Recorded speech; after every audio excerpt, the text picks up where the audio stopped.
Hey everyone, welcome back. This is part three of my series on the collaborative design session for LA County's new Department of Homeless Services and Housing. A quick reminder, everything I'm sharing reflects my personal observations and interpretations from attending this session. This isn't an official record, and any errors are mine alone. The views I'm expressing are my own and don't represent Changewell, LA County, or any affiliated organization. In parts one and two, I covered the process, about 100 people coming together to help design this new department. And today, I want to talk about something different, the deeper conversations that happened in between the guided sessions. Some of the most revealing moments happened in the margins, during our lunch breaks, in the parking lot, in those brief windows between structured activities when we were able to speak freely. On the morning of day two, a conversation started that dug beneath the surface of all the prototypes. I was in a discussion with some members of my group about root causes, the kind of conversation that feels almost absurdly theoretical for a workshop ostensibly about departmental structure and service delivery, but speaks to a fault line running through the process. I've always argued that capitalism functions like a religion, with capital at its figurehead. And when people treat an economic system with religious fervor, you can't just carve out alternative spaces. The system demands total domination. It won't be satisfied unless it's running everyone's life. One of the group traced this back to the Protestant work ethic, how it transformed capitalism into something quasi-religious. The idea that proving your godliness comes through your labor. That's why we dehumanize people who don't fit into the formal work structure.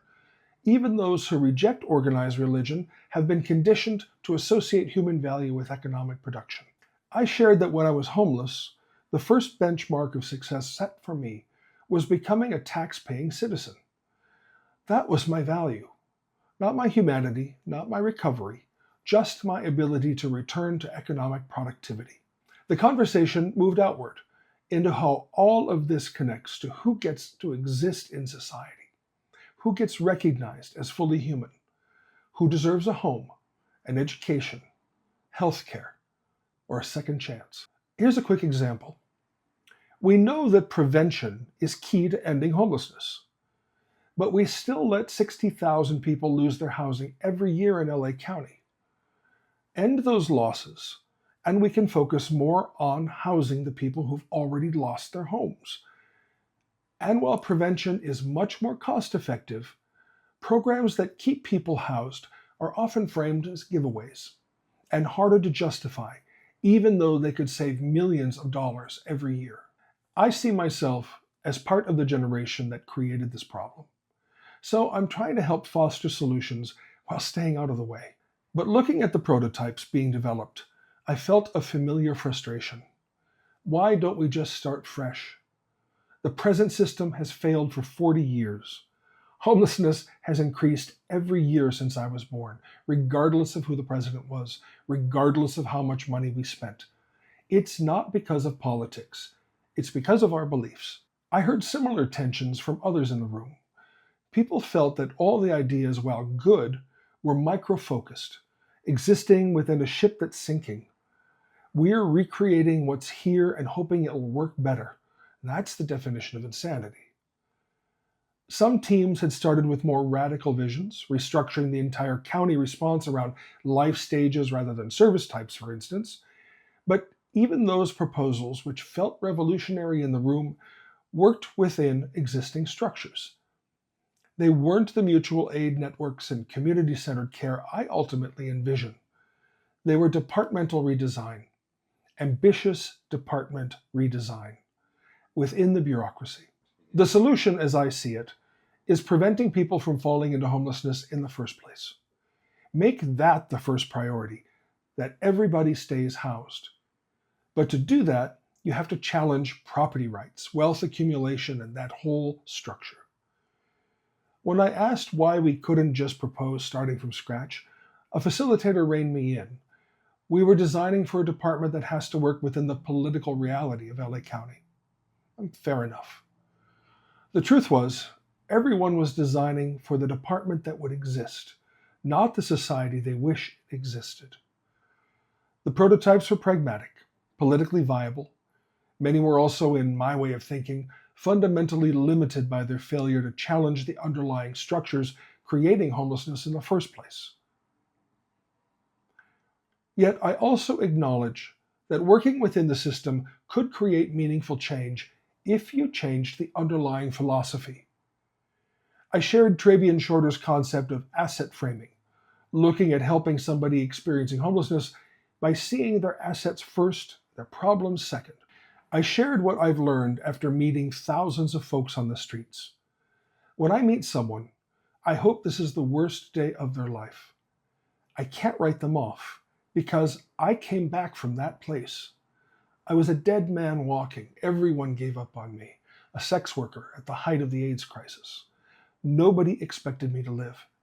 And I didn't just live, I flourished. My life took off. So I have to look at everybody and say, what happened to me is possible for you. I was surrounded by a community that supported me through every one of the ups and downs. Let's find that community for you. What's possible without any judgment? What are your dreams? What did you want to be when you were growing up? I mean, no one grew up wanting to be homeless. What can we do to create a solution that will work for you? A provider at our table observed that you're only allowed to be an artist if you're rich. You're only allowed to have passion or enjoy your work if you have privilege. Otherwise, you should just be grateful for whatever job you have access to and be quiet. But what if we flip that? What are you good at?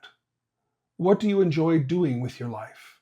And how do we utilize that to get you where you want to go? This philosophy appeared in multiple prototypes, though not always explicitly. Some teams centered community expertise in their designs.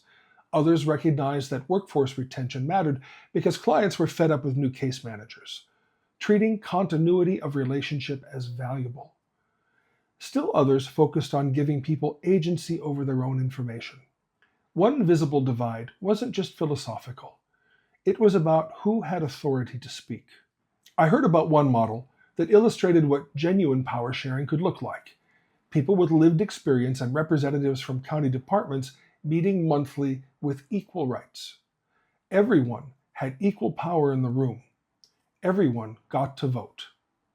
Everyone served as liaisons with different departments.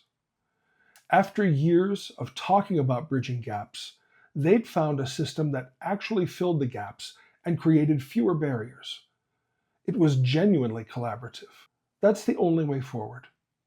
People with lived experience can co-create policy, analyze data, and design systems without requiring translation through service providers or bureaucrats. I connected this to a broader critique. The data exists to keep the funding. The goal is never ending homelessness, because the real goal is keeping the program alive. It happens to many nonprofits. The data doesn't serve people. It serves the system that employs us. Throughout both days, two competing metaphors structure the conversation: the community and the system. Community includes organic community care, mutual aid, relationships of reciprocity, and recognition of inherent human value. Some friends of mine founded a nonprofit in Australia called Orange Sky Laundry. Their number one metric is hours of conversation, not loads of laundry, not miles driven, hours of conversation, because the community is built through sharing stories. The system represents bureaucracy, accountability structures, funding streams, contractual relationships, and measured outcomes. It's HMIS and CHAMP, Statement of Work Requirements, audit compliance, and performance metrics. The prototypes tried to bridge both worlds. Some designs were explicitly community building, creating spaces for genuine human connection over shared meals. But they still required project managers, coordinators, tech teams, and county funding. Other proposals wanted cultural immersion and community-led design and values, but they would all become county departments with staff, budget lines, and reporting requirements. But we still need to keep the needs of the people we serve first in mind. I shared again, when you house somebody in a place where they're not part of the community, there's little reason for them to stay. you've got nobody who cares about you. People experiencing homelessness usually live in the neighborhoods they choose for the same reason I live in mine. Engaging them in those neighborhoods instead of moving them across the county will make a huge difference. Every prototype included a section on critical assumptions, the preconditions that would need to be true for the design to work. Almost universally, they included that funding is available to support implementation, that political will and buy-in exist at leadership levels, that staff capacity can be built or hired, that systems integration is technically possible, and that community participation can be sustained. But rising over all of them was an assumption that went unwritten, that incremental system reform could address a crisis rooted in structural injustice. During that final afternoon, as prototypes were being polished, I overheard a side conversation that captured the dilemma. One participant thought we needed to get the spas in order first, establish a baseline before tackling larger community aspects. Another responded that this was exactly the problem. We keep trying to perfect internal processes while people are dying on the streets. At some point, don't we owe it to ourselves to ask whether the entire structure needs to be torn down and rebuilt? The first person looked pained.